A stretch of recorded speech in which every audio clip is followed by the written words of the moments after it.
오늘도 말씀 프린트물을 봅니다. 마태복음 24장 4절 또 11절, 23절, 24절까지 보겠습니다. 예수께서 대답하여 이르시되 너희가 사람의 미혹을 받지 않도록 주의하라. 11절에 거짓 선지자가 많이 일어나 많은 사람을 미혹하겠으며 12절에 불법이 성함으로 많은 사람의 사랑이 식으리라.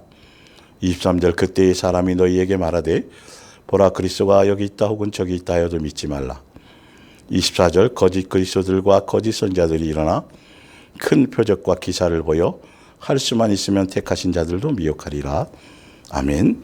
요한계시록을 보는 바른 안경 11번째 시간, 예수님의 몸된 교회 목요 이야기 성경학교 361번째 시간이 되겠습니다. 시리즈로 계속 요한계시록을 보는 바른 안경, 마태복음 24장과 서로 같이 교차해서 서로 오히려 더 자세하게 요한계시록 자체만을 가지고 장난치지 못하도록 예수님이 직접 말씀하신 마지막 때 말세를 살아가는 시대에 대한 것들을 예수님이 전체적으로 말씀하신 이 마태복음 24장을 중심으로 요한계시록과 함께 요한계시록을 보는 안경을 지금 시리즈로 향하고 있습니다.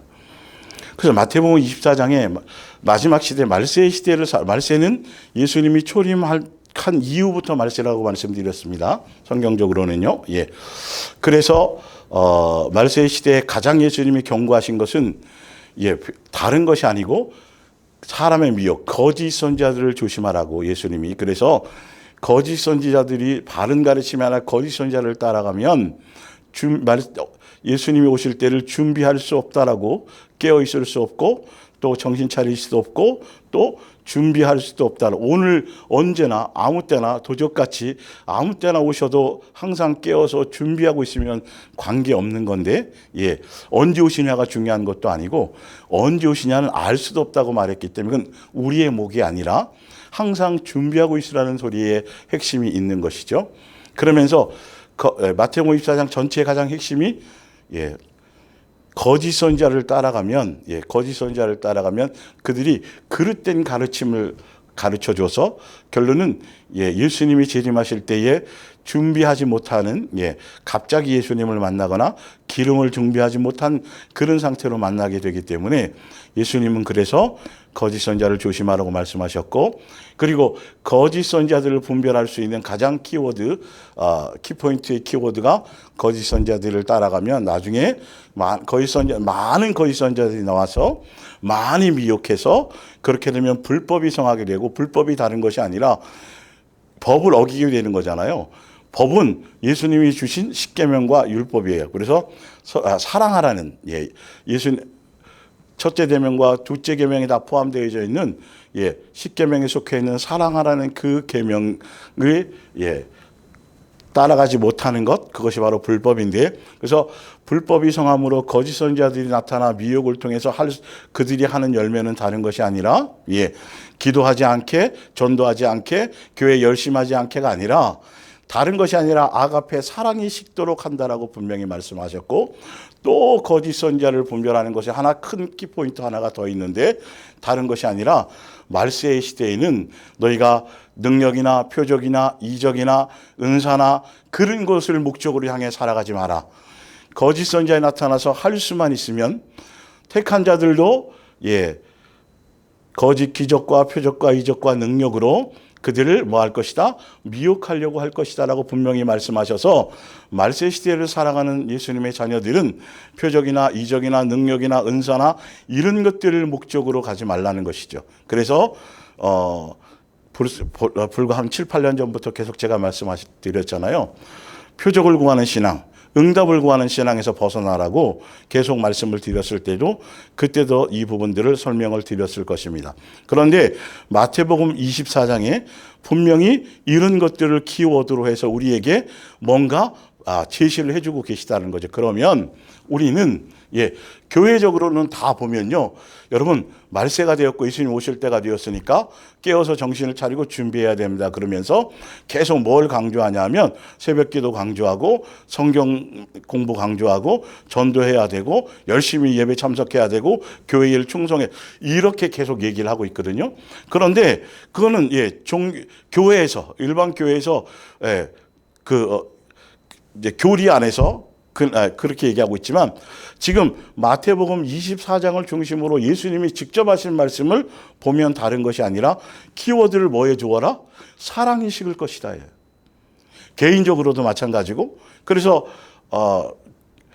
디모데전서 3장 1절에도 보면 말세에는 경건의 능력은 있지만 경건의 모양은 있지만 경건의 능력이 없는 자들, 쾌락을 사랑하며 무정하며 부모를 거의 다 이렇게 사랑이 기본적인 사랑이 식으리라 해요. 내가 먼저 내 속에 또 교회에 가정에 아가페 사랑이라고 말씀드렸어요. 뱀 사랑이 아니라. 그리고 표적과 이적 그래서 거짓 선지자들이 나타나서 어떻게 해요? 그리스도가 여기 있다 저기 있다 하게 할 것이고 표적과 이적과 능력을 통해서 형상을 만들어 놨는데 그 형상에서 눈물이 흘리기도 하고 그 형상에서 피를 흘리기도 하고 그 형상이 움직여 말하기도 하고 뭐 이루 말할 수 없는 어쩌면 죽은 자를 살릴 수도 있고 수많은 표적과 이적과 능력을 행할 수도 있고 그 많은 것들을 행해서 결론은 목적이 뭐냐 하면 그들은 그릇된 길로 예수님을 만나거나 예수님을 향해 가지 못하게 하고 표적과 이적과 능력과 결론은 정욕을 향해 살아갈 수 있도록 미혹하는 도구로 할 것이기 때문에 너희는 오직 예수님께 목적을 두고 예수님을 닮아가고 예수님을 배우고 예수님이 행하신 것처럼 예수님의 삶의 여정을 가며 예수님이 나를 사랑하신 것 같이 나도 세 계명 안에서 사랑의 열매를 맺고 세 계명을 따라서 가는 그 길을 가야 되는 것인데 자꾸 다른 방향을 제시하게 된다는 것이죠. 그래서 표적과 이적과 능력 그리고 은사를 향한 그것을 향해서 가는 것들을 목적으로 삼는 것들을 경계하고 조심하라고 분명히 예수님이 말씀하셨어요. 그래서 고린전서 13장 1절을 보면 내가 비록 지금까지 배운 일 없는 다른 나라의 언어로 말하고 또 하늘과 땅의 모든 언어를 다 말할 수 있다 하더라도 사랑이 없으면 소리나는 시끄러운 꽹과리와 울리는 징일 뿐이고 내가 비록 예언하는 인사를 받아서 장래에 일어난 일을 모두 다 알고 모든 일에 통달하였다 하더라도 사랑이 없다면 무슨 소용이 있을까요? 내가 비록 산을 옮길 만한 믿음이 있더라도 사랑이 없다면 무슨 소용이 있을까요?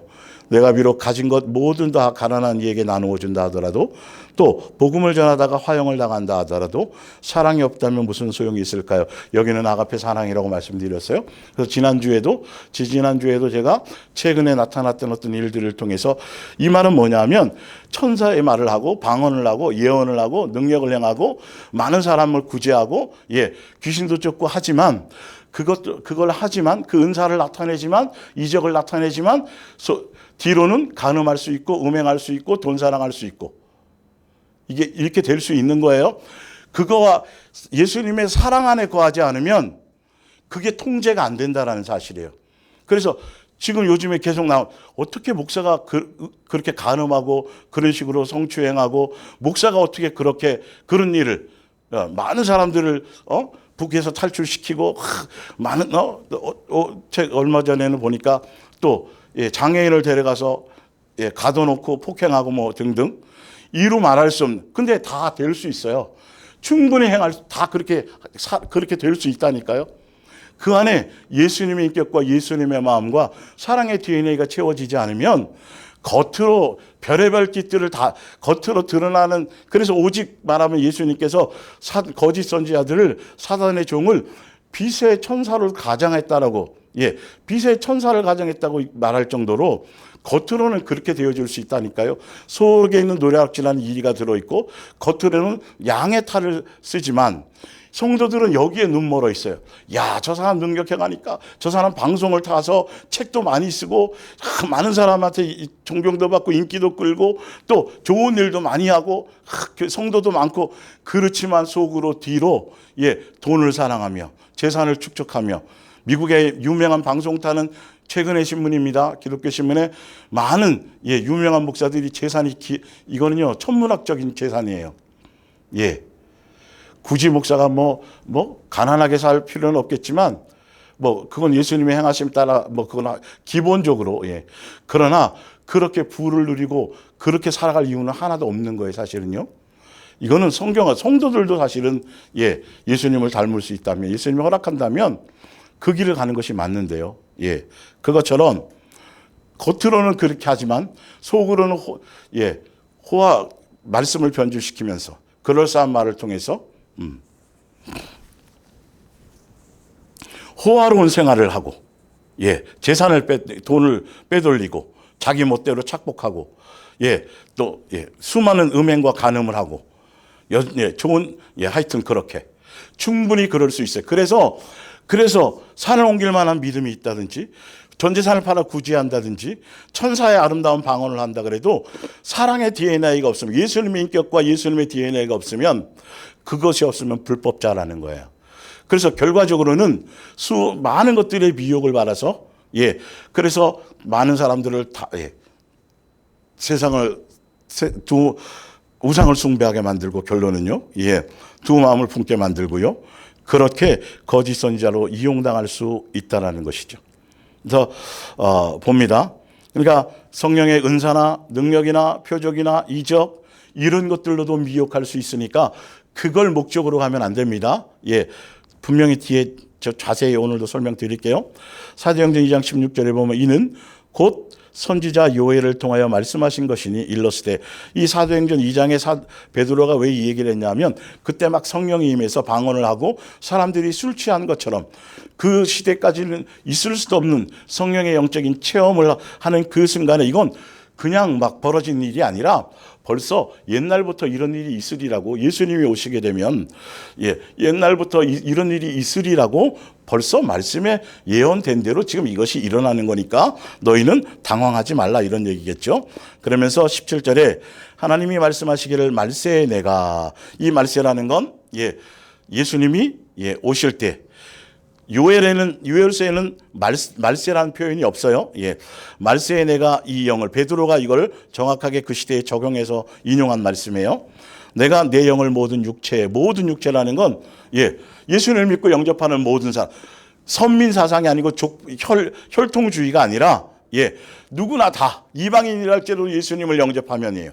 모든 육체에 부어주니 성령을 너희의 자녀들은 예언할 것이요 너희 젊은이들은 환상을 보고 너희의 늙은이들은 꿈을 꾸리라. 18절에 그때 내가 내 영을 내 남종과 여종들에게. 그래서 많은 목사들이 기도원 원장이나 기도 좀 한다는 여자 사람들이 자꾸 이걸 여기 남종이나 여종, 여기 요종이, 여기 여종들에게, 이건 그 시대의 노예를 얘기하는 거예요. 노예들에게, 집에 속해 있는 노예, 어떤 인격적인 대우를 소모품처럼 여기는, 하찮은 사람 취급도 받지 않는 지금으로 말하면 다 성도들 전체를 다 얘기하겠죠. 제가 뭘 말씀드리냐면 특정한 누구에게만이 아니라는 거예요. 신약 2세의 성령은 특정한 누구에게만 주어지는 것이 아니라 누구라도 다 예수님을 영접하고 믿고 따르면 누구에게나 보편적으로 주어지는 성령의 역사, 예수님과 영적인 교제와 그전까지는 단절되어졌었기 때문에 교제와 교통과 사귐을 통해서 그러나 이것들은 특정한 누구에게, 특별한 누구에게 계시를 주고 그것에 대한 얘기가 아니라 보편적인 것을 얘기하면서 얘기하는 거라고 분명히 여러분들이 제대로 알고 있으셔야 돼요. 그래서 고린도전서 12장 13절에 보면 우리가 유대인이나 헬라인이나 종이나 자유인이나 다 한 성령으로 세례를 침례를 받아 한 몸이 되었고 또 다 한 성령을 마시게 하셨느니라. 이 표현을 사도행전 2장에 요엘서를 인용해서 그 뜻이 지금 고린도전서 12장의 이 내용과 같은 내용이에요. 예수님의 몸된 교회 안에 속하면 신분이나 계급이나 어떤 것과 이방인이든지 전혀 관계없이 누구나 동일하게 성령의 역사를 통하여 성령의 전이 되어져서 예수님과 교제하고 사귀고 교통하고 영적으로 대화할 수 있고 함께 영적인 삶을 양육의 길을 갈 수 있는 기회가 주어진다는 뜻이란 말이에요. 골로새서 3장 10절을 봅니다. 새 사람을 입었으니, 예수님을 영접해서 새 사람, 새 생명을 얻었으니, 이 말이에요. 이는 자기를 창조하신 이의 형상을 따라 지식에까지 새롭게 하심을 입은 자니라. 새 사람이 되는 것, 성령을 통해서 거듭나는 것, 성령의 전이 되는 것은 거기에는 헬라인이나 유대인이나 할레파나 모할레파나 야만인이나 스두고아인이나 종이나 자유인이나 차별이 있을 수 없나니 오직 그리스도는 만유이시며 만유 안에 계시느니라. 그러므로 너희는 하나님이 택하사 거룩하고 사랑받는 자처럼 긍휼과 자비와 겸손과 온유와 오래 참음을 옷 입고 성령의 열매를 맺고 사랑의 DNA를 갖고, 이 말이죠. 이건 하나하나 풀면 누가 누구에게 불만이 있거든 서로 용납하여 피차 용서하되 주께서 너희를 용서하신 것 같이 너희도 그리하고 이 모든 것 위에 사랑을 더하라. 이는 온전하게 매는 띠니라.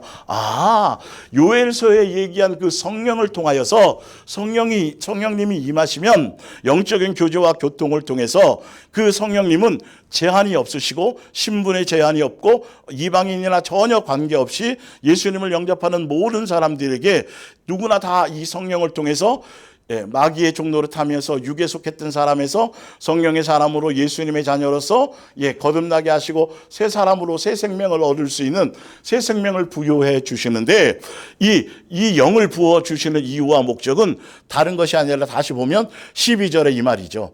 너희들을 택하여서 그렇게 거룩하고 사랑받는 자처럼 너희는 긍휼과 자비와 겸손과, 이거 다 뭐예요? 성령의 열매고, 그거를 풀면 바로 사랑의 DNA를 얘기하죠. 그러면서 결론은 뭐 하라고요? 예수님이 너희를 용서해서, 예수님이 너희를 사랑해서, 예수님으로 말미암아 너희가 성령님을 받고 새 생명으로 죄사함을 받고 성령을 받고 성령의 전이 되어서, 그리고 성령을 통하여서 예수님과 교제 교통하게 되었으니 그것으로 서로 용납하고 피차 용서하되 예수님께서 너희를 용서하신 것 같이 너희도 그리해서 모든 것 위에 사랑을 더해라. 사랑의 열매를 맺는 사람이 되라. 요엘서에 주는 그 성령을 통해서 다른 목적이 뭐냐면 사랑의 열매를 맺게 하는 것이라는 거예요. 특정한 누구에게만 주어서 그 사람이 나는 특별한 계시를 남종과 여종에게 이걸 주셨는데 내가 그 남종이고 내가 그 여종이고 마지막 시대에 이 계시를 받아서, 지난주에 설명드렸죠. 또 특별한 아직도 풀리지 않은 것이 있는 것이 아니라 또 사도 요한과 같은 그런 사람이 또 예언자가 필요하고 또 다른 증인, 이것이 아니라 그랬어요. 성경에 벌써 다 공개되어진 것이니까. 그렇게 얘기하고 그렇게 표현하고 그렇게 말하는 자들이 다 이거는 미혹된 자들이에요. 알고 보면 드러내거나 자랑할 것들이 아니고 자기를 높이거나 자기를 나타내는 그런 것들이라. 왜? 말씀 안에 벌써 다 나와 있기 때문이에요. 그리고 성령을 통해서 그 영을 부어주시는 이유는 예수님을 닮아 사랑의 열매를 맺게 하기 위함이에요. 특정한 누구에게 그 사람이 드러나고 그 사람이 높임받고 그 사람이 영광 받으려는 것이 아니고, 그러나 거짓 선지자들은 그걸 통해서 자기가 영광 받아서 오히려 예수님을 영화롭게 하는 것이 아니고, 예수님을 닮아가는 것이 아니고, 예수님을 따라가게 함이 아니고 자기를 따르게 하고 다른 그릇된 것을 따라가게 만든다는 거죠. 표적과 이적을 목적 삼아갈 수 있도록요. 그래서 히브리서 6장에 3절에 하나님께서 허락하시면 우리가 이것을 하리라. 한번 빛을 받고 하늘의 은사를 맛보고 성령에 참여한 바 되고도 하나님의 선한 말씀과 내세의 능력을 맛보고도 뭐가 없으면요, 사실은 아가페 사랑이 없으면 타락하게 된다. 아가페 사랑이 없으면 미혹당하게 된다. 당할 수도 있다. 사랑이 없으면 아무 유익이 없다. 사랑이 없으면 표적을 행하고 능력을 행하고 병고치고 하고도 속으로는 음행하고 간음하고 도둑질하고 우상숭배하고 세상과 짝하고 있는 그런 거짓 선지자로, 속에는 외식하는 자로 충분히 많은 사람을 속이며 그렇게 미혹하며 살아갈 수 있는 것이 성경에 나와 있는 거예요. 그래서 지난주에 제가 말씀드린 것처럼 고린도후서 12장에 이 사도 바울의 영적인 이 체험, 이것이 예수님 12제자 이후에 예수님이 죽고 부활하시고 성령이 임하신 그 이후에 나타나는 모든 개인적인 영적인 모든 것들이, 그 영적인 체험, 환상, 계시, 이런 것들이, 꿈, 이런 것들이 충분히 예수님과 교제하는 것 가운데 지극히 개인적인 것들을 통해서 예수님이 양육하는 수단으로 오히려 살아계심을 경험하며 또 믿음을 주며 예수님의 길을 따라올 수 있는 그 어린아이와 같은 자들에게 또 교만하지 않고 미혹당하지 않게 하시기 위해서 그렇게 지극히 개인적인 어떤 체험과 이런 것들을 충분히 주실 수 있는데, 특히 사역자들조차도 사도 바울처럼 예수님의 이방인들에게 특별히 부름받은 선교 사역자로서 복음을 증거하는 자로 예수님이 그 일을 맡은 자인 그 사도 바울조차도 표적도 행하고 능력도 행하고 귀신도 쫓고 안진병이도 일으키고 그랬던 그 사도 바울조차도 그 능력을 통해서 그 성령의 표적과 이적과 능력을 통해서 예수님을 제대로 증거했지 자기가 드러나거나 사람의 높임받거나 주목받거나 인기 끄는 그 길을 가지 않았고, 그래서 예수님이 더 사도 바울에게 더 경계하시기 위해서, 특히 왜 마지막 때는 거짓 선지자들이 나타나서 뭐까지 한다고요? 표적과 이적과 능력과 영적인 것들을 통해서 오히려 미혹할 수 있기 때문에 사도 바울도 또한 그렇게 미혹당하며 그런 도구로 이용당할까 봐 본인의 의도와 관계없이, 그래서 낙원에까지 가서 영적인 체험을 충분히 다 하고 나서 결론은 예수님께서 주시고자 하는 말씀의 포커스, 사도 바울이 정확하게 그걸 깨달은 것이요. 나중에 자기에게 왜 육체의 가시를 줘서 많은 사람들에게 다른 사람들의 것들은 해결하고 병을 고쳐주는데 정작 당사자가 그 병을 치료하지 못한다면 어떤 때는 조금 그것이 복음을 전하는데 방해가 될 수 있고 조롱거리가 될 수도 있겠죠. 그리고 더 중요한 건 사도 바울이 심한 고통과 힘듦을 그것을 겪고 있었다고 충분히 얘기해요. 3번이나 간절히 기도했다고 얘기하잖아요. 그런데 낙원에 가고 어떤 영적인 대단한 체험을 하고 영의 세계를 가서 뭘 보고 말고 예수님, 이것이 핵심이 아니고 이 땅에 있을 동안 더구나 말세를 살아가는 이 시대에서는 그것이 중요한 것이 아니라 그것을 경험한 것을 가지고 이 세상 사람들에게 자기가 어떤 특별한 계시를 받은 것처럼 자기가 어떤 대단한 사람이 있냐 그렇게 이용당할 수 있기 때문에 예수님은 미리 그것을 설명하고 가르쳐 주시고, 그게 사도 바울 개인에게만 아니라 지금 말세의 시대를 살아가는 많은 사람들이 경험할 수 있는 수많은 영적인 것을 가지고 체험하는 것을 통해서 사단이 미혹하고 또 그것에 이용당해서 자기 스스로가 대단한 사람이 된다고 생각하거나 또 그걸 통해서 진짜 사단이 그것을 이용해도 분별하지 못하게 될까 봐 예수님은 분명히 말씀하셨어요. 그것이 중요한 것이 아니고 그것은 다 사람들에게 잘못 역용당을 당할 수 있으니까. 너가 경험한 것이 사실이고 진짜이긴 하지만 사람들에게 그것이 전달되어질 때에는 정욕의 사람들은 반드시 그 너를 주목하게 될 것이고 너 또한 그 말을 전하다 보면 과장하게 될 것이며 사람들이 너를 주목하게 될 것이니까 아예 그것은 행하지 마라. 그것이 목적이 아니다. 너에게 낙원을 경험하게 시킨 이유는 그 목적이 아니야. 너는 이 땅에 사는 동안 한순간도 네가 표적과 능력을 행하고 낙원을 갔다 오는 그 엄청난 영적인 체험을 했지만 내가 너를 지켜주지 않으면, 내가 허락지 않으면 너는 너의 육체의 가시 하나조차도 제거할 수 없고 너는 나를 떠나서는 절대 살 수 없기 때문에 다른 영적인 체험이나 능력이나 표적이나 이적이나 성령의 은사나 그런 데 마음을 두지 말고 항상 너의 연약하고 부족하고 너 아직 이 땅에서 양육받아야 될 것이 많이 있잖아. 너 아직도 나 없이는 살아갈 수 없잖아. 그래서 사도 바울이 그 말씀을 깨닫고 그 이유를 알고 이제는 오히려 내가 아픈 것이 더 좋고 내가 가난한 것이 더 좋고 내가 다른 사람보다 부족한 것이 좋고 내가 다른 사람보다 내가 더 연약한 것이 더 좋아서 오히려 그래서 그것을 더 자랑하는, 왜? 사도 바울의 입장에서 그걸 자랑한다라는 건 그만큼 자랑할 때마다 그 연약함을 자랑할 때마다 내 부족함을 자랑할 때마다 내 실수를 자랑할 때마다 내 가난을 궁핍을 자랑할 때마다 오히려 예수님을 더 의지할 수 있기 때문에, 그래서 예수님을 더 의지하면 의지할수록 사도 바울의 삶에 예수님의 능력과 예수님의 흔적이, 예수님의 영광이, 예수님적인 것들이 모두 드러나게 되는 건데, 그렇지 않은 반대가 된다라면 예수님은 숨어버리고 사도 바울의 위대함만 드러나게 된다라는 것이죠. 이걸 사도 바울이 알았어요. 그리고 부득불 사도 바울이 왜 이 경험까지 얘기했느냐 하면 참으로 안타까운 얘기지만 저는 사실 이제 이 부분이 더 많이 주목이 되는 게 사도 바울이 이런 부분들의 표현이 참 많았거든요. 왜냐하면 지금 종교적인 교회에도요, 어느 정도 교세가 좀 되고, 목사가 뭐 정통적인 교단에 있고, 사람들에게 주목, 좀 이렇게 어느 정도, 인지도가 있고, 뭔가 정적인 목회를 하게 되면 그 교회에 속한 성도들은 그 목사를 신뢰하게 돼 있어요, 원래. 그래야 그 말씀을 제대로 받을 수도 있잖아요.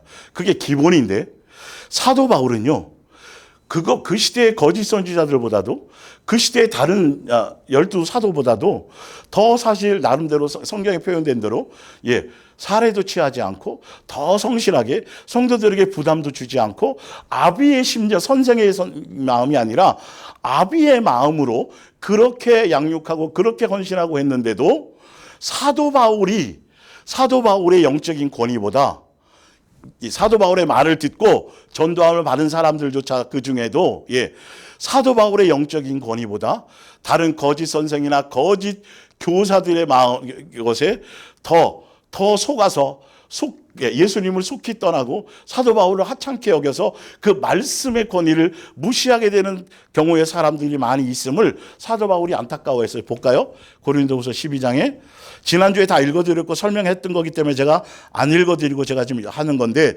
좀 더 볼게요. 10절에 나는 모든 것이 그리스도에 위한 것임을 알기에 그 가시도 모욕도 고통도 박해도 어려움도 온전히 기쁘게 받아들입니다. 참 많은 사람들은요, 내가 천국 갔다 왔어요, 입신했어요, 천국 갔더니 이러더이다, 예수님이 이런 말씀하시더이다, 내가 나건다, 이걸 대단한 거라고 생각하는데 성경의 본질적인 예수님이 사도 바울을 통해서 말씀하시는 건 그건 대단한 것이 아니다, 오히려 더 위험한 것이다라고 얘기하고 있고, 오히려 그거보다는 너가 아직도 해결돼야 될 것이 얼마나 많으냐, 너 속에 있는 아직도 옛사람의 요소들, 아직도 언제 예수님 앞에 설 때까지 너는 한순간도 선줄로 생각할 수도 없고 너는 항상 예수님 없이는 살 수 없다라는 것을 명심하고 또 명심하고 또 명심해라. 너에게 영적으로는 하나도 유익되지 못하다. 나온까지 갔다 온 그 체험이 너를 변화시키는 것에, 예수화시키는 것에 전혀 그것과는 산을 옮길 만한 믿음, 전제에서 목숨을 불사라 주는 것, 이 모든 것들이 아가페 사랑의 본질, 예수님의 성령의 열매, 사랑의 DNA와는 아무 관계가 없다라는 것이죠. 그런데 지금 많은 말세의 시대에는 그런 사람들이 판을 칠 수 있다고 성경은 미리 경계시켜 놓았다고요. 봐라, 남정과 여정이 마지막 때 예언의 능력을 주시지 않느냐, 그 말이 아닌데 자세히 보면 지금은 또 성경에 나와 있는 그대로만 믿으면 되는 건데 더 다른 계시가 필요 없는데 요한계시록을 가지고 그렇게 장난칠까 봐 제가 이거 분명히 교차해서 설명드리는 거라고 제가 지난주에도 말씀드렸어요. 볼게요. 내가 연약할 때 나는 강하기 때문입니다. 무력해질수록 나는 세상적으로, 육적으로 내 연약함과 부족함이 드러나면 드러날수록 나는 그만큼 더 그리스도를 의지하기 때문입니다. 그런데 영적인 체험을 하면요, 교만해져요. 다른 사람보다 낫다고 생각하고 또 다른 사람들조차도 그 사람이 대단하고 위대하다고 자꾸 생각하는 거예요. 여러분, 큰일 나는 일이라니까요. 특히 잘 들어보세요. 강단에서 설교하면서, 강단에서 말씀을 전하면서 자세히 보세요. 여러분, 어떤 예화 들고 자기 인생을 얘기하고 살아온 모든 경험을 얘기하고 하고 섞어서 얘기하면서 그 안에 많은 자랑이 들어있다니까요. 자기를 드러내는 말이 너무도 많다니까요, 사실은. 그 속에 섞여서. 이 분별을 못해요, 분별을. 성경에 예수님만 얘기하는 거예요. 예수님의 것이만. 그런데 자기가 살아왔던 삶이 아무리 대단하더라도 예수님이 안 해줘서 된 게 뭐가 있어요. 그런데 자기는 누구보다 이랬고 저랬고 끝에 가서는 그래도 예수님이 은혜니까 말로는 그렇게 한다니. 그런데 그 말하는 핵심과 의도와 동교와 의도와 목적, 강단에서 얘기하고 그 하는 그 목적은 하나도 그런 목적이 아니에요. 알고 보면 자기의 것을 드러내기만, 자기는 이렇게 대단한 길을 왔다라는 거죠. 나는 보통 사람이 아니라는 거죠. 여러분들이 내 말을 따라야 된다는 거죠.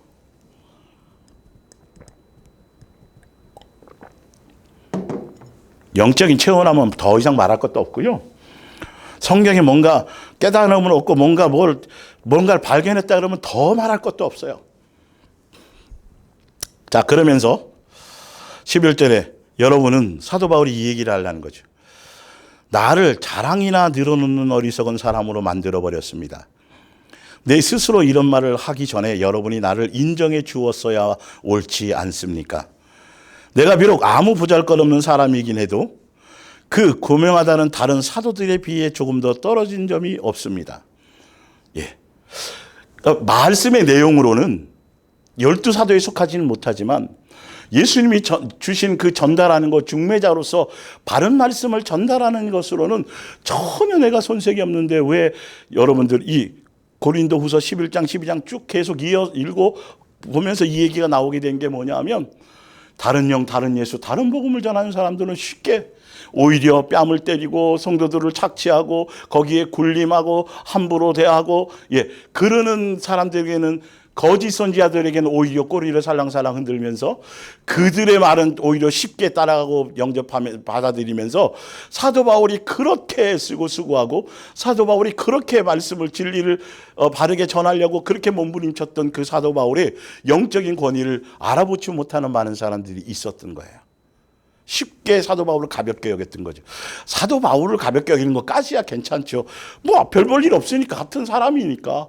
그런데 그의 말의 내용까지 묻혀버리는 것이 너무도 안타까워서 사도 바울이 이 표현을 하는 거예요. 예, 참. 자, 그러면서 누가복음 16장을 봅니다. 또 여러분들이 하나를 더 돌파해야 될 거. 봤더니 내가 입신에 갔는데 천국과 지옥에 대해서 누가 간증하고 최근에 또 뭐 천국 갔더니 뭐 지옥 갔더니 어떻더라. 여러분 이거 하나도 해당될 일이 없어요, 사실은요.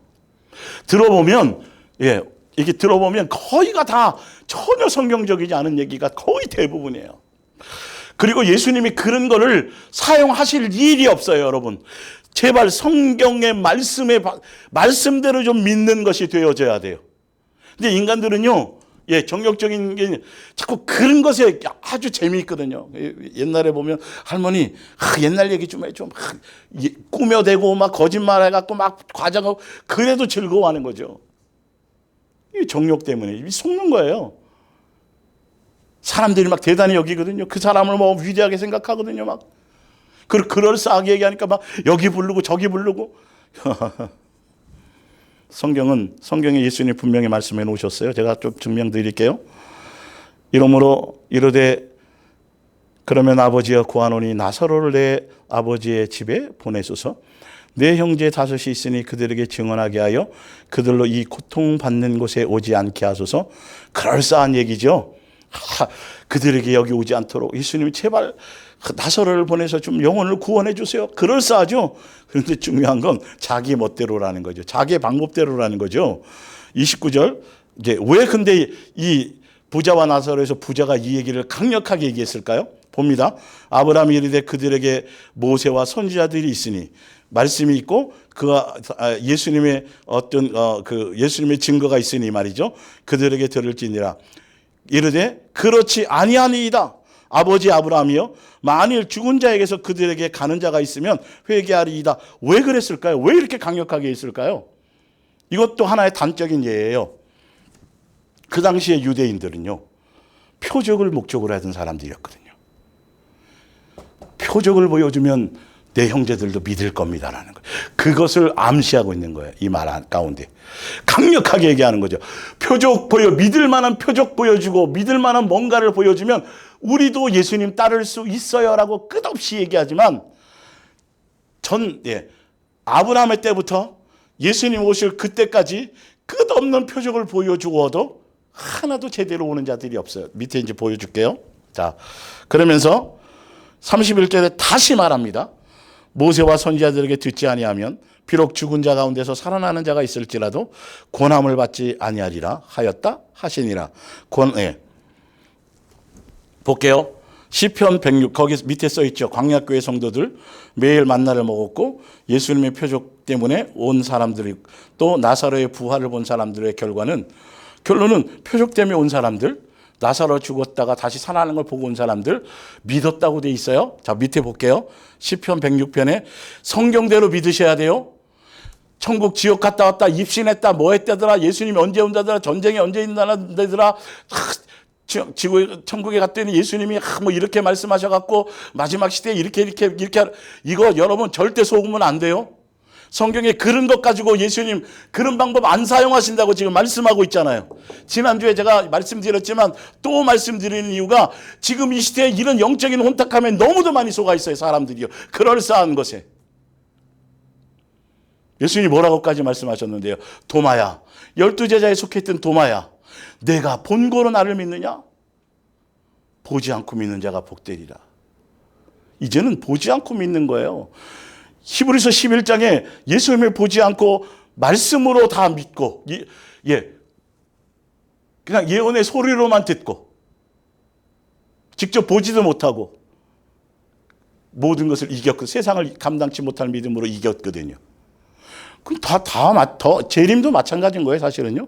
자, 시편 106편 11절, 그들의 대적들은 물로 덮으심에, 홍해를 10가지 재앙을 통해서 예수님의 살아계신과 능력과 전지전능한 능력을 이스라엘 백성들에게 다 보여주셨어요. 그리고 마지막에는 출애굽할 때 홍해를 건널 때 그 성도들이 보는 눈앞에서 그 강력했던 애국군대, 자기네들을 죽이려고 했던 애국군대를 자기네들은 건지고 다 수장시키는 것을 직접 보았습니다. 그 장면입니다. 그들의 대적들은 물로 덮으심에 그들 중에서 하나도 살아남지 못하였도다. 12절에 이에 그것 때문에, 그 표적 때문에 그들이 그의 말씀을 믿고 그를 찬양하는 노래를 불렀도다. 그런데 보세요. 그 표적, 그것 보고, 출애굽기 14장에는 그것 보고 모세의 노래로 찬양을 했고, 그것 보고 예수님을 경외했고, 모세와 예수님을 믿고 따랐더라, 이렇게 되어져 있어요. 그런데 지금 여기서 말씀하시고자 하는 예수님의 말씀은 그런 표적과 이적과 능력으로는 온전한 믿음에 도달할 수 없다. 죽은 자가 살아나는 것을 보아도 안 된다는 의미가 그거예요. 말씀 안에서 온전한 양육의 길을 가고 예수님화되어지고 예수님을 배우고, 이건 삶의 여정으로 되어지는 것이고 고난을 통해서 되어지는 일들이지, 예수님의 방법에 의해서만 이것이 양육되어지는 거지 사람의 것으로 되어지는 것이 아니에요. 예수님의 전도에 미련한 방법처럼 예수님으로 말미암은 고난과 삶의 여정과 생활 속에서의 예수님과 동행하심을 통해서 양육의 기회, 그런 여정을 통해서 믿음의 분량만큼 수많은 환경 속에서 하나하나 실습시켜가면서 그렇게 예수화 되어져 가고, 예수님 사랑의 세계명 안에서 열매를 맺는 사람, 세 사람 예수님 닮은 사람으로 그렇게 예수님의 방법, 예수님에 의해서만 되어지는 거지, 표적 보고 그것 가지고 믿음이 생겼다라고 착각하지 말라는 거예요. 보세요, 바로 그걸 믿음으로 인정하시지 않았다는 거예요. 그러나 보세요.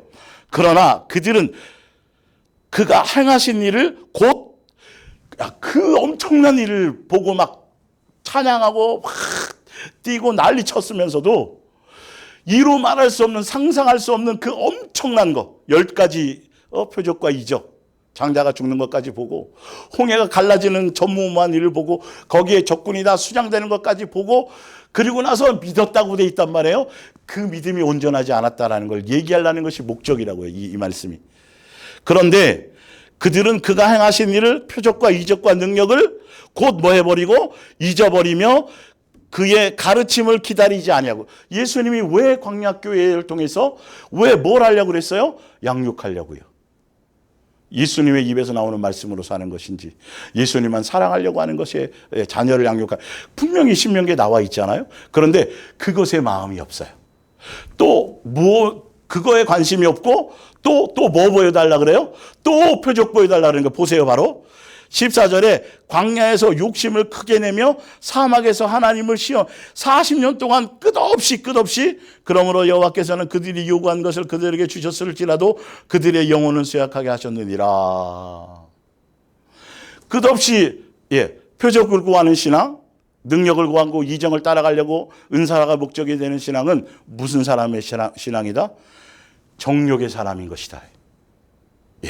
예수님이 목적이 되어야 되는데, 이제 그 정도 보여주었으면 그냥 어떤 상황이든 어떤 환경이든 그냥 예수님 구름기둥 불기둥 따라가고 예수님만 목적하면 그 가는 길을 따라가면 양육길을 가면 되겠구나 하면 되는데 거기에는 관심이 없고 그 표적 보여주시면 이것도 보여주시고 저것도 그게 다 정욕이에요.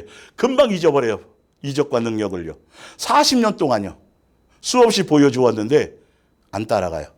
그래서 히브리서 3장 9절을 봅니다. 여기에 대한 표현이 거기서 너희 열조가 나를 시험하여 증험하고 40년 동안 나의 행사를 보았는 표적과 이적을 다 경험했느니라. 그러므로 내가 이 세대에 대하여 이 세대에게 노하여 이르기를 그들이 항상 마음이 미혹됐다는 건 뭐죠? 정과 욕심의 마음이 빼앗겨서 표적과 이적과 능력만을 구했고 결론은 내 길을 예수님이 가는 길, 예수님 왜 광야교회를 거치게 하셨는지, 왜 예수님의 몸된 교회를 통해서 예수님이 우리를 이끌고 가시는지에 대한 생각은 하나도 없고 계속 능력 보여주세요, 표적 보여주세요. 그것은 다 뭐라고요? 우상숭배고 정욕이라는 거예요. 예수님이 오셨을, 초림하셨을 그 당시에도 끊임없이 유대인들은 끝까지 그랬단 말이에요. 예, 볼게요, 좀 더. 요한복음 12장 11절.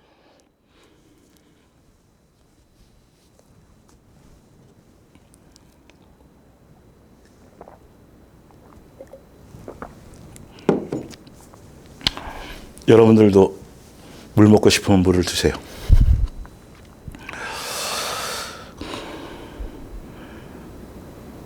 부자와 나사로의 그 나사로가 아닙니다. 여기 아시죠? 마르다와 마리아의 오라버니 나사로죠. 때문에 많은 유대인이 가서 나사로가 죽었다가 아까 말한 그대로 사실이요. 예. 지금 부자와 나사로에서 그 부자가 얘기한 것처럼 진짜 이런 일이 실제로 예수님 당시에 나사로라는 사람이 죽었다가 부활하는 장면이 보여졌어요. 예수님이 살려버렸거든요. 그랬더니 나사로 때문에 많은 유대인이 가서 예수를 믿음이러라. 참 아이러니하죠. 그런데 보세요. 그 이튿날에는 명절에 온 큰 무리가 예수께서 예루살렘으로 오신다는 것을 듣고 종려나무 가지로 호산나 다윗의 자손이 이 말인 거죠. 맞으러 나가 외치되 호산나 찬송하리로다 주의 이름으로 오시는 이 곧 이스라엘의 왕이시여 하더라. 17절에 보세요. 이들이 왜 그렇게 했는지가 이유가 나오는데요. 야, 성경에는 이런 걸 이렇게 적나라하게 표현했어요. 지금도 아직도 종교의 영에 속한 많은 교회들은요, 이렇게 하고 있어요. 이렇게. 예. 무엇 때문에? 자기의 만족 때문에, 자기의 정욕 때문에, 자기의 종교심으로, 우상숭배처럼. 자, 나사로를 무덤에서 불러내어 죽은 자 가운데서 살리실 때에 함께 있던 무리가 증언한지라. 이것 때문에 이에 무리가 예수를 맞으면 이 표적 행하심을 들었음이로라요. 예수님 자체의 목적이 아니라 믿음이 아닌 거예요. 그러니까요. 그분이 이런 일을 행하셨대. 와, 인간으로 따르려고요. 인간 선지자로 따르려고요. 메시아와 구세주가 아니라 자기네 뭔가를 해결해 줄 우상숭배자처, 우상처럼. 지금의 많은 종교적인 교회들도 기도하십시오, 뭐 처리하십시오, 뭐 해서 기도하고 부르짖고 뭐 해서 뭐 어떤 응답을 받고 뭔가 해결이 되고 막 이러면 그것으로 그때는 막 간스럽게 다 빼줄 것 같고 뭐 전부일 것 같고 이스라엘 백성이 홍해를 건너고 나서 그랬던 것처럼 그건 하나도 믿음이 아닌 거예요. 예수님이 거기에 속지를 않아요. 그 방법 사용하지 않아요. 거기에 속지 않으세요. 예수님 당시에도 그랬어요. 마지막 지금 시대는 더더욱 그러기 때문에 절대로 너희들 스스로 속지 마라. 봅니다. 고린도전서 1장 22절. 유대인들은 표적을 구하고 끝까지 예수님의 십자가의 능력을 보고도 그 사랑을 앞에서도 예수님을 구하거나 십자가의 사랑을 목적으로 가는 것이 아니고 유대인들은 표적을, 그러니까 예수님이 십자가에 달려갖고 죽지 않고 십자가에서 뛰어내려왔으면 아마 믿었을 거예요. 그죠? 근데 예수님의 방법이 아니죠. 왜? 성경을 이루는 게 아니니까. 그러니까 멋대로 믿는 거죠, 결론은. 자기 멋대로 자기 하나님을 만들어 놓는 거예요. 지금 종교의 영 안에 교회들 안에서는요, 멋대로 예수님을 만들어놔, 멋대로 그렇게 만들어 놓고, 멋대로의 신앙을 하고, 성경적인 대로가 아니고, 참, 성경을 얘기해놓고 이상하게 끝을 흐려놓고 방향과 목적이 엉뚱한 대로 가고요. 정확한 그 기록된 의도와 목적대로, 말씀이 기록된 목적대로 제대로 정확하게 바르게 믿고 적용해서 살아가지 않으면, 더군다나 말세의 시대를 살아가는 우리들은 철저하게 말씀밖에는 믿을 근거가 없어요. 영적인 체험이든 능력이든 예수님으로 말미암으면 예수님이 그걸 통해서 성경의 말씀을 깨닫게 해주신다니까요. 근데 여전히 사람들은 표적이에요. 꿈을 꿨는데 집사님 꿈에 이런 게 보여주던데 그런 거 맞추면 껌뻑 죽어요. 예수님이 뭐고 필요 없어. 그 사람의 종이 되고 그 사람은 그것 갖고 자기 밥벌이가 돼요. 은사와 능력과 표적과 이적으로 자기 돈벌이 수단 하는 사람이 수많은 지금 거짓 능력자들이 얼마가 많은지 아세요? 병을 못 고친다는 게 아니라요. 고쳐도 그거는 거짓 선지자인 거예요. 그걸 어디 헌금을 강조하고 어디 그것 갖고 자기가 당연히 그걸 받아야 될 것처럼 예수님을 이용해서 돈벌이 수단으로 삼습니까? 여러분, 헌금이나 이런 것들은요, 예수님과 성도들의 1대1의 개인적인 관계예요. 성경에 있는 바른 헌금을 할 수 있는 바른 것은 알려고 전달해 줄 필요는 있지만 절대 작정을 시키거나 강조하거나 자꾸 뭔가 그렇게 할 권한이 없어요, 목사에게는요. 철저하게 성도들도 누구를 위해서 하는 것도 아니고 누구 눈치를 봐서도 아니고요. 멋대로 하면 안 돼요. 철저하게 예수님과 나와의 그 은혜와 사랑과 공경과 경외의 그 예수님에 대한 1대1의 관계로 그것이 드려져야 되는 거예요. 근데 지금 이상해지잖아요. 예수님이 이름 팔아가지고 이상한 헌금의 항목이 얼마나 많아졌는데, 그리고 계속 압력을 집어넣어요.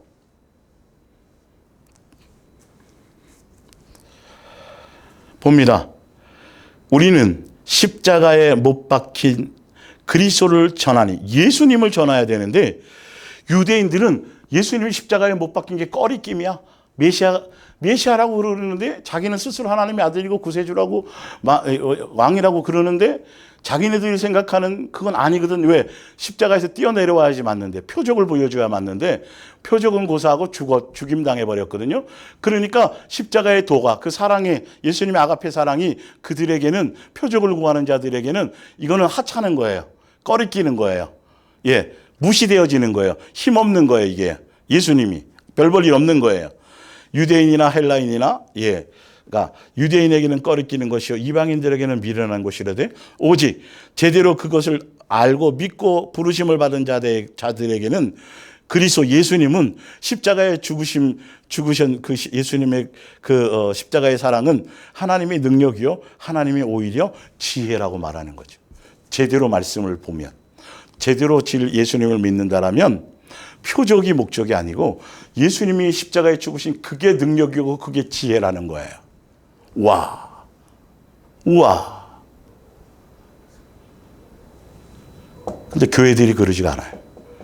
이게 능력이고 지혜가 아니라 쓰러져서 귀신 나가야 되고, 예, 작정 기도해 갖고 응답 받아야 되고, 여러분 그거 다 우상 숭배될 확률이 99.99%입니다. 큰일 납니다. 요한복음 2장 23절을 봅니다. 6월절에 예수께서 예루살렘에 계시니 많은 사람이 그의 행하시는 표적을 보고 그의 이름을 믿었으나 예수는 그의 몸을 그들에게 의탁하지 아니하셨으니 이는 친히 모든 사람을 아십니다. 표적 해가지고 능력 행하 막 그럴 때 막 수많은 사람이 주여 막 어디로 가십니까 따르고, 근데 예수님은 하나도 그들을 신뢰하지 않아요. 그들의 마음을 알아요. 예수님에 대한 공경과 존중과 사랑으로가 아니라 표적 그 자체가 목적이고 먹어서 배불러서 오는 거기 때문에. 밑에 볼게요. 또 사람에 대하여 누구의 증언도 받으실 필요가 없으니 이는 그가 친히 사람의 속에 있는 것들을 아셨습니다. 여러분이 진짜 예수님과 예수님의 몸된 교회 안에서 온전한 양육의 길을 가게 될 때에 여러분 사람들에 대해서는 어떠한 경우라도요 여러분 기대하면 안 돼요. 예수님처럼 똑같이요. 예. 더군다나 주의 길을 갈 사람들은 이거를 철저하게 경험해야 돼요. 체험하고 뭐 좀 뭐 나타나고 막 그럴 때는 막 영원히 뭐 교회에 무슨 뭐 뼈를 묻을 것처럼 그 짓 하지 말라고 제가 수없이 얘기하잖아요. 그거 하나도 안 듣는다고 안 믿는다니. 그게 저랑 의미도 없고. 많은 사람들이 그런다니까요.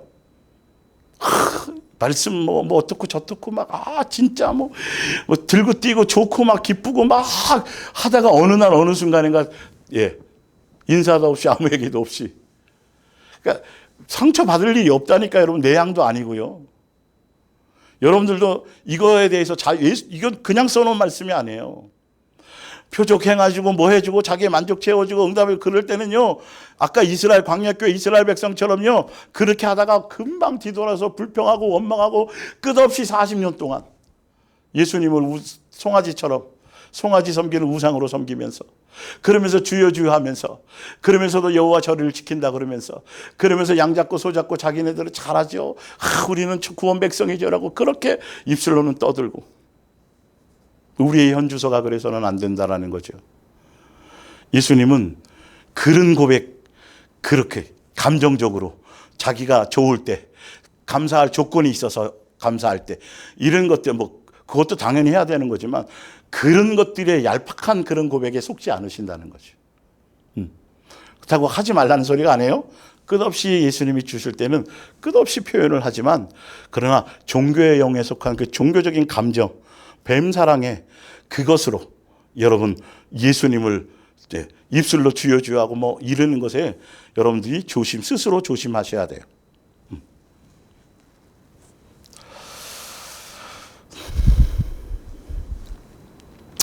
데살로니가후서 2장 9절. 그래서 말세에는 결론은 표적과 이적과 능력과 이런 것에 그러니까 아까 나사로가 죽었다 살려서 부활시키고 나니까 그것 때문에 예수님은 종려나무 흔들고 예수님은 어린 나귀를 타고 오시고 할 때 막 다윗의 자손 호산나 막 그래놓고 예수님 죽을 때는 하나도 없잖아요.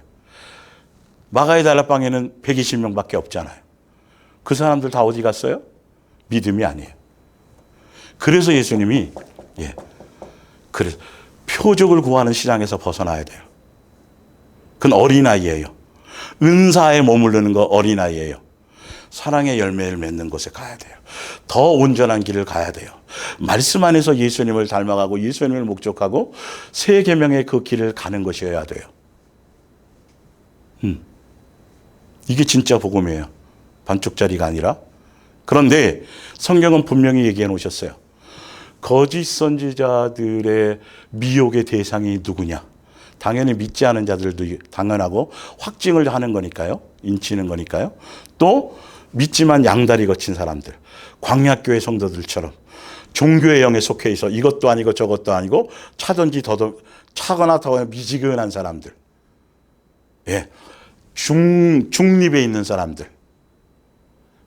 엘리야가 그랬죠.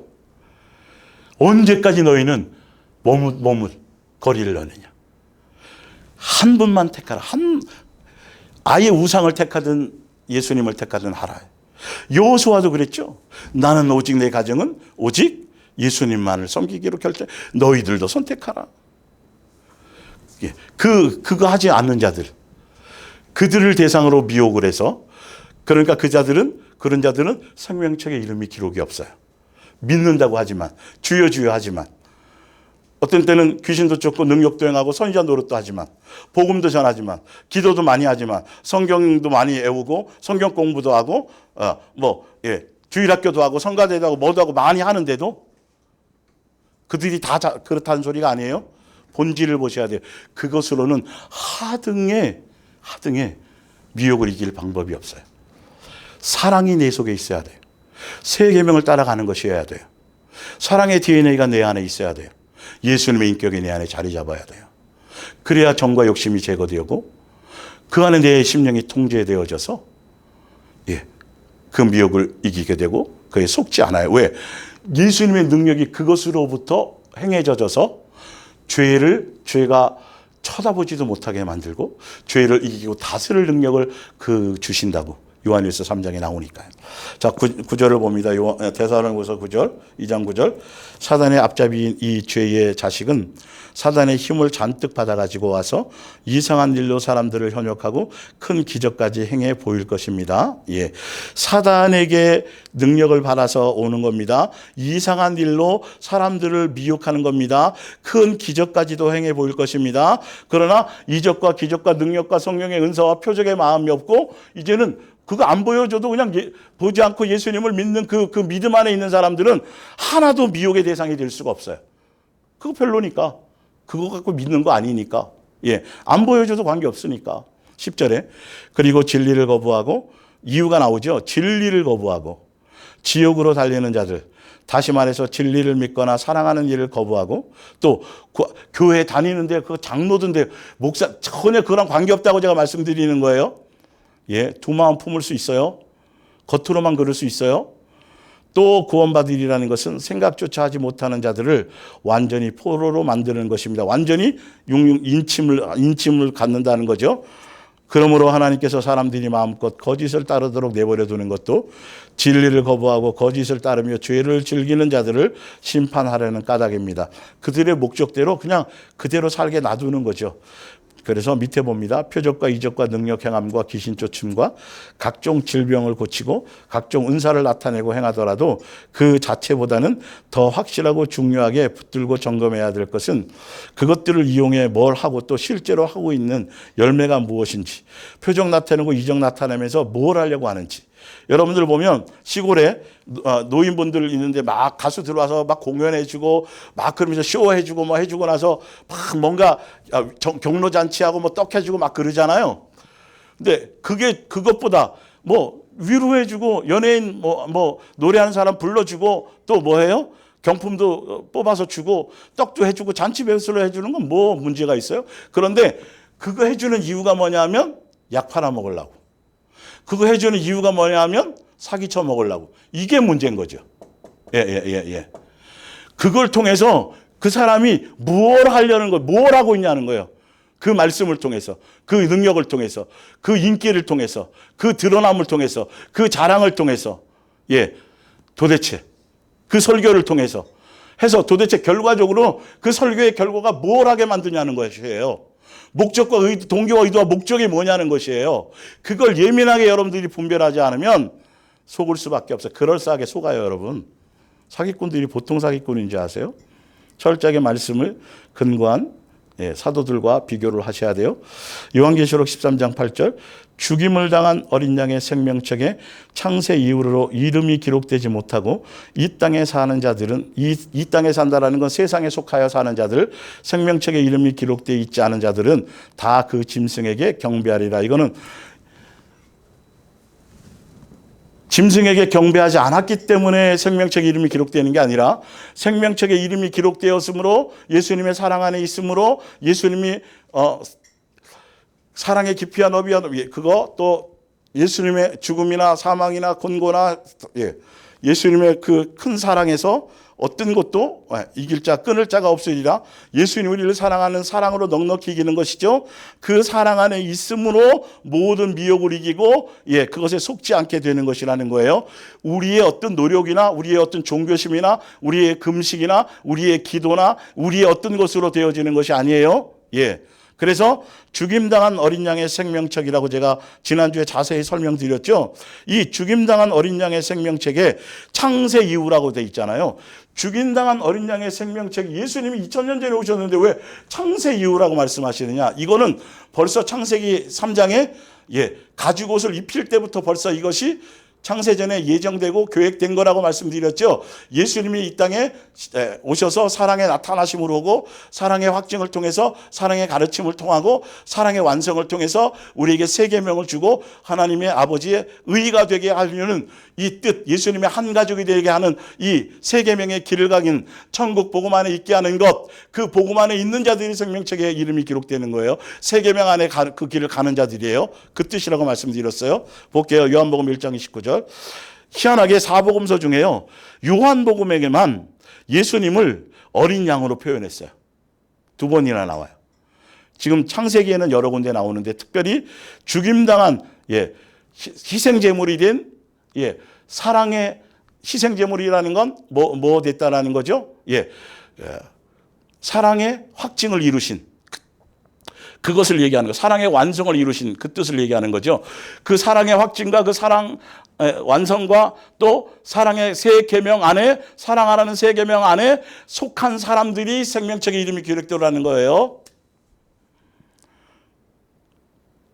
요한복음 1장 19절, 요한이 예수께서 자기에게 나오심을 보고 이르되 보라 세상 죄를 지고 가는 하나님이 뭐라고 돼 있어요? 어린 양이로다. 창세기 3장 21절, 여호와 하나님이 아담과 그의 아내를 위하여 가죽옷을 입히시니라. 양이에요. 이건 예수님이 죽으실 거예요. 그래서 베드로전서 1장 19절에 벌써 베드로가 이 얘기를 해놔요. 19절에 오직 흠이 없고 점 없는 어린 양 나오죠. 어린 양. 어린 양 같은 그리스도의 보배로운 피로 된 것이, 이 어린 양 같은 그리스도의 보배로운 피라니까 희생제물과 희생제물 된 것이죠. 화목제물 된 것이죠. 사랑의 나타남으로 오셔서 사랑의 확증으로 보여주시는 것을 얘기하는 거죠. 내가 너희를 이처럼 사랑같이 이처럼 너희도 이렇게 사랑하라는 율법의 완성을 보여주는 거란 말이에요. 이 표현 자체가요. 어린 양이라는 것. 그러면서 20절에 그는 창세 전부터 미리 알리신 바라. 벌써 창세 전부터예요, 사실은. 그리고 아담과 하와에부터 이것이 실행되기 시작한 거죠. 대신이나 이 말세에 너희를 위하여 나타내신 바 되었으니, 예수님 오실 때가 말세라는 거죠. 그러면서 창세기 4장 2절에 그가 이 양을 얘기한다는 뜻이 바로 거기에 나왔죠. 2절, 그가 또 가인의 아우 아벨을 낳았는데 아벨은 양치는 자였더라, 가인은 농사하는 자였더라. 예수님의 희생제물로 죽으실 십자가의 사랑과 아가페 사랑의 완성을 예표하는 바로 아벨은 그 정상적인 그 믿음으로 예수님에 대한 그 십자가에 죽으실 걸 아벨은 미리 알고 그 예수님을 예표해서 그렇게 양으로 제사를 지낸 것이죠. 믿음 있는 제사죠. 그래서 아벨의 그 믿음과 그 순종과 그 제물을 그 제물이 예수님이니까요. 결론은. 히브리서 11장 4절, 아벨이 하나님께 순종하여 가인이 드린 것보다 훨씬 더 하나님께서 기뻐하시는 제물을 드린 것도 믿음이 있었기 때문입니다. 그러니까 실제로 히브리서 10장에 보면 아버지께서는 다른 수많은 짐승들의 피를 원하신 것이 아니라 바로 이 아들을 한 사람의 피를 원하셨던 겁니다라고 얘기해서, 그래서 죽으신다고, 대제사상으로 제물이 되어서 죽으신다고 히브리서 10장에 나와 있단 말이에요. 그것이. 그래서 오랜 옛날에 죽은 아벨에게서 우리는 지금도 많은 교훈을 배우는 것입니다. 뭘 배우냐면 예수님을 존중하고 공경하고 경외하는 마음의 중심으로, 그런 마음으로 아버지의 뜻에 맞게 뭐 하는 거요? 예배하고 하는 것들이죠. 에베소서 5장 1절, 사랑받는 아이가 그의 아버지를 닮는 것 같이 여러분들도 모든 일에 하나님을 닮은 사람, 예수님을 닮은 사람이 되십시오. 여러분은 사랑하신 나머지 여러분의 죄를 없애려고 자신을 향기로운 희생제물로 하나님께 바치신 누구요? 어린 양이죠. 그리스도를 본받아 다른 사람들을 한 마음으로 사랑하십시오. 이런 사람들이 어디에 있는 사람? 어린 양이 죽임을 당한 어린 양의 생명책에 이름이 있는 사람들은 예수님이 우리를 위해서 죽으시고 희생하신 것처럼, 우리도 예수님이 그러신 것처럼 우리도 그 사랑을 알고 그 사랑을 배워서 이웃과 형제와 지체와를 뭐하는 사람, 내가 너희를 사랑같이 세 계명 안에서 사랑의 열매를 따라 가는 사람들이 예수님을 닮아서 그 사랑을 닮은 거예요. 사랑의 열매를 담는 거예요. 사랑의 완성을 따라가는 거예요. 그런 사람들이 어디에 기록되어 있다? 생명책에 기록되어 있다는 내적인 뜻이에요. 히브리서 11장, 요한일서 4장 9절, 하나님의 사랑이 우리에게 이렇게 나타난 바 되었으니 하나님이 자기의 독생자를 세상에 보내심은, 예수님 이 땅에 오신 건 아버지의 사랑의 나타나심이고, 아가페 사랑.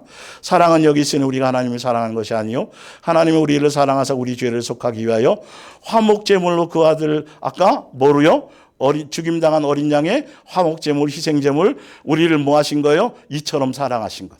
내가 너희를 사랑해 보여준 것, 내가 너희를 사랑해서 확정해서 나타난 것처럼 너희도 뭐하라? 용서하라. 너희도 뭐하라? 사랑하라. 너희도 뭐하라? 세 계명을 따라가라. 이 길을 가는 게 예수님의 죽임당한 어린 양의 생명책에 이름이 기록되는 길이에요. 마지막입니다. 로마서 5장 8절.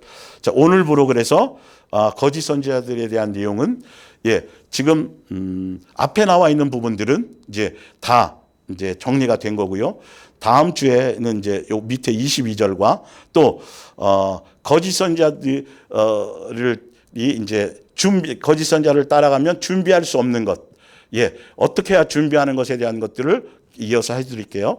로마서 5장 8절. 우리가 아직 죄인 되었을 때에 그리스도께서 우리를 위하여 죽으심으로, 아까 나와 있죠. 죽임당한 어린 양이 되셨으므로 말미암아 하나님께서 우리에 대한 자기의 뭘 확증하세요? 사랑을 확증하셨느니라. 그래서 그 사랑의 확증이 우리와 아버지와 뭐 하게 되고요? 화목하게 하는 화목제물이 되었다라는 거죠.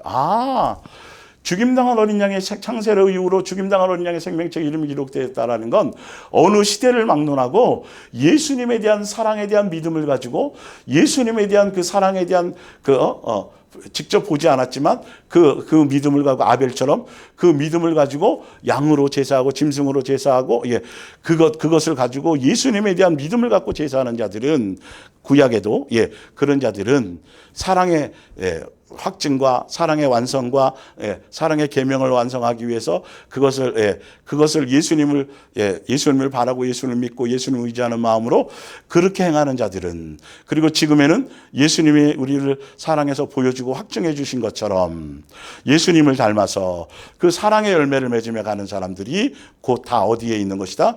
생명책, 예수님의 창세로부터 죽임당한 어린 양의 생명책의 이름이 기록된 것이다. 십계명이 주어지기 전부터 예수님이 이 땅에 창세 전부터 그리고 창세기의 출발부터 예수님의 십자가의 죽으심과 희생 제물과 사랑의 완성과 사랑의 확증과 사랑의 나타나심이 예정되어져 있다. 그 예정 안에서 그 길을 가는 사람, 믿음의 선진들의 길을 가는 사람, 그런 사람들은 생명책의 이름이 기록된 사람이다. 지금 시대에 특별히 더 새 계명을 따라가지 않고 정도하고 충성하고 교회에 헌신, 여러분 이런 쪽으로 잘못 흘러가 버리면 사명과 사역과 헌신과, 그래서 자기 의와 자기 자랑과 서로 경쟁하고 서로 서로 네가 잘났네 내가 잘났네 하고 막 전도회끼리 막 비교하고 이거 완전히 세상 잡다한 돗대기 시장이고 세상인 거거든요. 전혀 사랑의 공동체가 안 되는 거죠. 부족하지만 실수하지만 넘어지지만 목적은 그걸 향해 가야 되는 거예요. 교회는 그것 때문에 존재하는 거예요. 그것 때문에 말씀, 그것 때문에 오신 거예요. 그것 때문에 죽으신 거예요. 그것 때문에 보여주신 거예요. 그것 때문에 우리와 함께 동행하신 거예요. 하고 우리를 양육하고 계신 거예요. 그런데 희한하게 거짓 선지자들은 그럴싸한 얘기, 말세를 준비하면 신부단장 하라 그래 놓고 흰옷 입고 교회에 자꾸 나와서 0시에 예배하고 뭐 전도하러 가고 교회에 더 열심히 나오고 재산 팔아갖고 교회에 이제 곧 갈 거니까 오실 거니까 교회에 다 드리고 어떻게 심하게 하는 데는 직장도 다닐 필요 없고 자식 어디에요? 학교 교육도 다닐 필요 없고 이렇게 얘기한다니까요.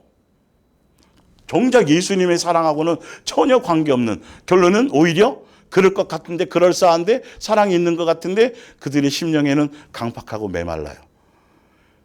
그래서 그 길을 같이 가지 않는 자기 가족이나 이웃이나 형제는 정죄하고 판단하고 다 지옥 갈 거라고, 자기네만 구원받을 거라고 미리 다 정해놓고 자기네들만 의로운 것처럼, 자기네게만 구원이 있는 것처럼.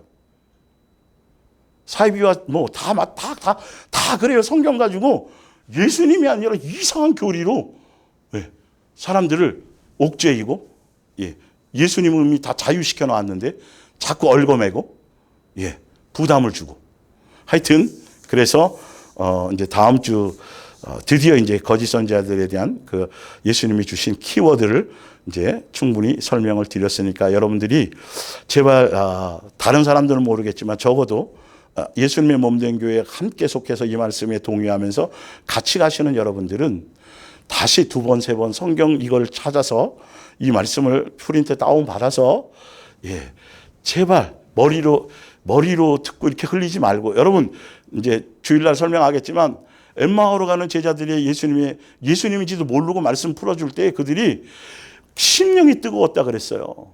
그럼 이런 역사가 있어져야 돼요. 성령의 역사는 말씀이 온전히 깨달아지고 말씀의 역사가 내게 세워질 때 악하고 더러운 어떤 세속적이고 내석이 옛사람적이고 그럴싸하고 합리적이고 논리적인 것들이 다 어둠이 떠나가는 거예요. 빛의 말씀이 들어오면 말씀을 사모해야 돼요. 바르게 하려고 해야 돼요. 아버지의 마음을 구해야 돼요.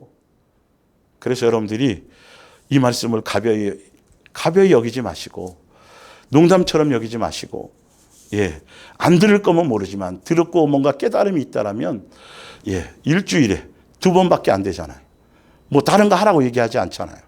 시간이 허락하시면 2번 듣고 3번 듣고 다 틀려요. 말씀으로 확인하는 시간을 가지셔서 더 친밀해지는 시간이 되시기를 억지로 하라는 소리는 아닙니다.